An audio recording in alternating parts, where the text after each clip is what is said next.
Social మీడియాలో నాపై కొందరు కుట్రలు చేస్తున్నారు. నా మౌనాన్ని సభ్యతను బలహీనంగా భావించొద్దన్నారు ఈటెల.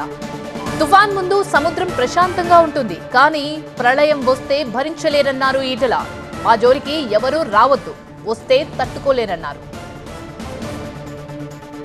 నేను బాధ్యత హోటల్ మేనేజ్మెంట్లో గ్లోబల్ కెరియర్ ప్లాన్ చేస్తున్నారా?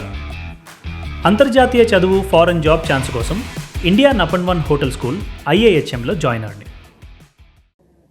మర్యాదగా నేను ఇక్కడ ఎమ్మెల్యేను, నా ప్రజలకి సమస్య ఉందని చెప్తే ఆనాటి సమైక్య పాలకుల ముఖ్యమంత్రులు కూడా భయంతో మాకు డబ్బులు ఇచ్చేది, భయంతో మాకు శాంక్షన్లు ఇచ్చేది.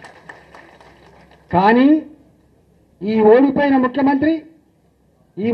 ముఖ్యమంత్రి మొత్తం చరిత్రను తిరిగిరాసే పద్ధతిలో, ప్రజలు అసహించుకునే పద్ధతిలో ఎమ్మెల్యే గారికి ఉండే ప్రోటోకాల్ కూడా లేకుండా చేసి, ఎమ్మెల్యే గారు చేసే కనీస కర్తవ్యం కూడా చేయకుండా చేసి, ఇవాళ దొంగలైనా దొడ్డిదైనా ఒక పదవి కట్టబెట్టి వారికి అన్ని రకాల హక్కులు ఇచ్చి ప్రోటోకాల్స్ ఇచ్చి నన్ను ఇబ్బంది పెట్టే ప్రయత్నం చేసిండు.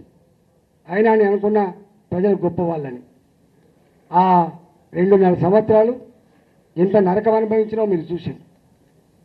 అంతేకాదు, సరే కుట్టదారులు ఎవడు ఓడగొట్టిండో, ఎవడు గెలిపించిండో దాని జోలికి పోతలేదు. కానీ నేను ఒక్కటి మాత్రం ఇప్పటికీ ప్రజలెప్పుడు కూడా మోసం చేయరు.